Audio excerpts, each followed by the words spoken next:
اعوذ باللہ من الشیطان الرجیم بسم اللہ الرحمن الرحیم فلما نسوا ما ذکروا به فتحنا عليهم ابواب كل شيء حتى اذا فرحوا بما اوتوا اخذناهم بغتة فاذا هم مبلسون۔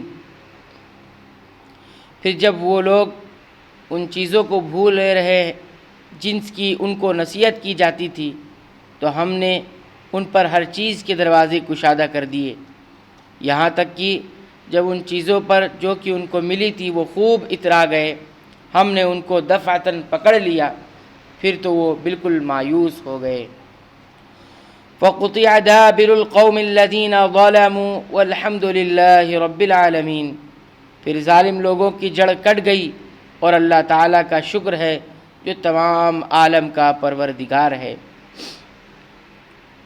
اس آیت میں اللہ فراموش کرنے والی قوموں کی بابت اللہ تعالیٰ یہی فرماتا ہے کہ ہم بعض دفعہ وقتی طور پر ایسی قوموں پر دنیا کی آسائشوں اور فراوانیوں کے دروازے کھول دیتے ہیں، یہاں تک کہ جب اس میں خوب مگن ہو جاتی ہے اور اپنی مادی خوشحالی اور ترقی پر اترانے لگ جاتی ہے تو پھر ہم اچانک انہیں اپنی مواخذے کی گرفت میں لے لیتے ہیں اور جڑ ہی کاٹ کر رکھ دیتے ہیں۔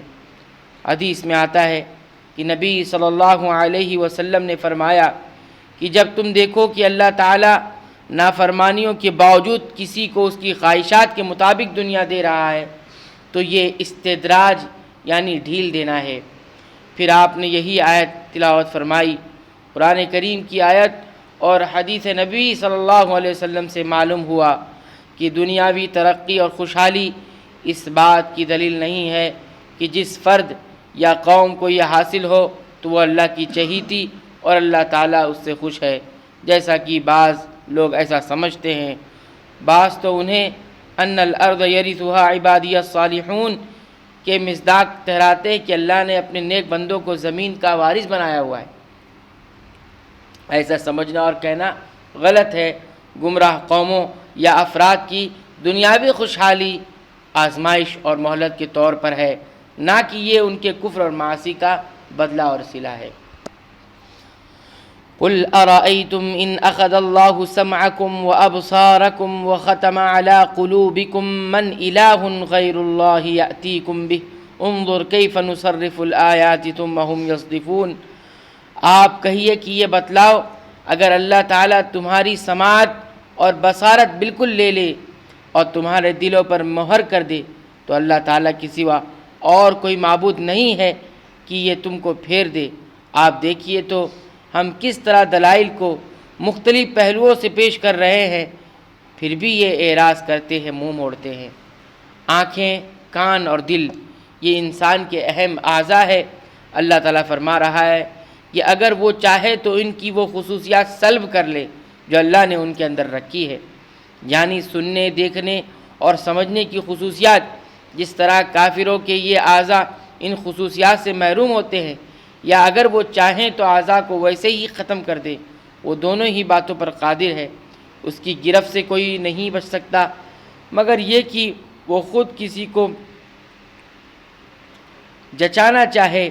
آیات کو مختلف پہلوؤں سے پیش کرنے کا مطلب ہے کبھی انذار یعنی آگاہ کرنا، ڈرانا، و تبشیر اور کبھی خوشخبری دینا، اور ترغیب و ترہیب، کبھی کسی چیز کے کرنے کی طرف رہنمائی کرنا، کبھی کسی چیز سے بچنے کے لیے ڈرانا، یہ اس کے ذریعے سے اور کبھی کسی اور ذریعے سے، یعنی دلائل کو مختلف انداز میں پیش کر رہا ہے۔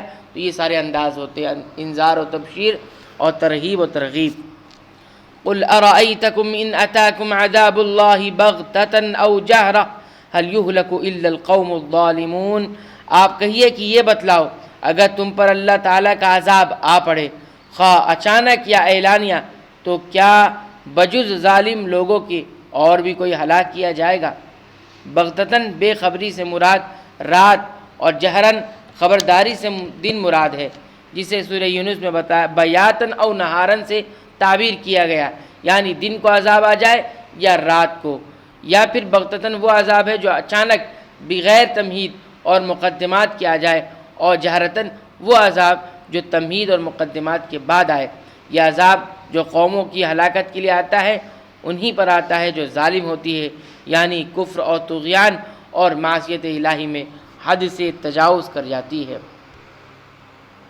اللہ رب العالمین سے دعا ہے کہ رب العالمین تو ہمیں ان آیات سے آگاہی لینے کی توفیق عنایت فرما، خبردار ہونے کی توفیق عنایت فرما، اور اپنی زندگی کا محاسبہ کرنے کی توفیق عنایت فرما۔